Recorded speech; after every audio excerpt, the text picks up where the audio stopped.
హ్మ్. సో ఈ విషయాలన్నిటి మీద ప్రజలకు పూర్తి అవగాహన ఉంది రిషి గారు. రైట్. కుసంపూడి గారు 13 మందిలో 8 మందిని పోలీసులు అరెస్ట్ చేసి రిమాండ్‌కి పంపి, తమ్మినేని కుటుంబంలో ఉన్న ముగ్గురు నిందితుల్ని అరెస్ట్ చేయకపోవడానికి కారణం ఏంటి? సార్ ఖచ్చితంగా అరెస్ట్ అయితే జరుగుద్ది ఒకరోజు వెనక ముందు. కానీ కాకపోతే నాకు ఆశ్చర్యం వేసిందండి, మన జగన్మోహన్ రెడ్డి గారు ఇదే తమ్మినేని గారి గురించి గత ఎలక్షన్స్లో ప్రచారంలో మాట్లాడతా, నాకు తండ్రి లాంటి వ్యక్తి, సౌమ్యుడు, మంచివాడు, మీ అందరూ ఆశీర్వదించాలి అని చెప్పేసి ప్రజల ముందు ఆయన విజ్ఞప్తి చేశాడు. జగన్మోహన్ రెడ్డి గారు చెప్పినటువంటి సౌమ్యులు, మంచివారు అందరూ కూడా ఎటువంటి వ్యక్తులు అన్నది ఇలా మనకు అర్థమవుతుంది.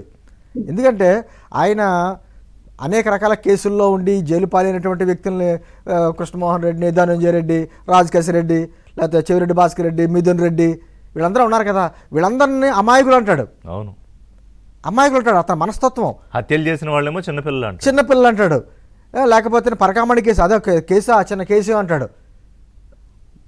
బైక్ యాక్సిడెంట్లోనేమో ఇందాక చెప్పినట్టు చిన్న వయసు అంటాడు. అతని మనస్తత్వం అలా ఉంది. అతన్ని అనుసరించే వ్యక్తులు కూడా అటువంటి వ్యక్తులు. నేను అంటుంది ఖచ్చితంగా వీళ్ళందరూ ఒకటి సార్, బురద జల్లడానికి మాత్రం ముందుంటారు.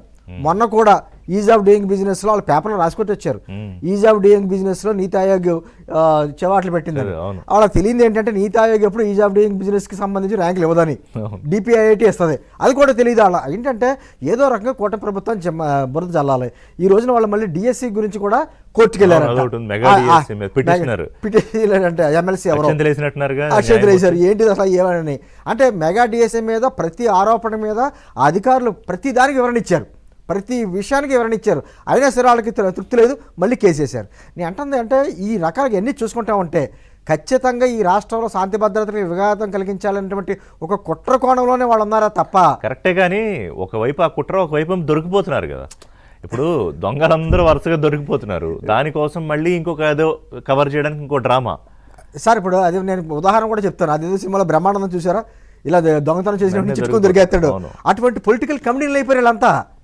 అంటుంది జగన్మోహన్ రెడ్డి గారి మనస్తత్వం ఎలా ఉంటుందంటే, బొమ్మ పడితే నా గెలుపు, బొరుసు పడితే నీ ఓటమి అంటాడు. అంటే అతను ఒప్పుకోడు. సో ఈ ప్యాటర్న్లో కూడా జగన్ వేరు, వీళ్ళందరూ వేరు. అంతే. ఇప్పుడు ఈ రోజున ఇందాక వంశీ చెప్పాడు, 2023-24 సంబంధించినటువంటి రిపోర్ట్ అంతా వస్తే ఆ నెంబర్ తీసేసాడు.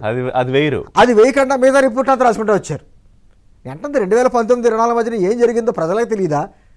ఆ రోజు లేటెస్ట్ రిపోర్ట్ లో కూటమి ప్రభుత్వం వచ్చిన తర్వాత సెకండ్ ర్యాంక్ లో ఉంది. నేను పొద్దున్నంతా చూసా, ఏంటిది కరెక్టా కాదా అని వెరిఫై చేస్తే ఇది ఎక్కడా కనిపించలా. అది కాదు సార్, 6.9 అబౌవ్ తోటి సెకండ్ ర్యాంక్ లో ఉంది, 7.8 తోటి ఫస్ట్ ర్యాంక్ లో కర్ణాటక అనుకుంటా. అంటే మీకు ఉదాహరణ అండి, 2019-24 మధ్యలో రైతుల ఆత్మహత్యల్లో దేశంలో 3వ స్థానాలు తీసుకెళ్లారు.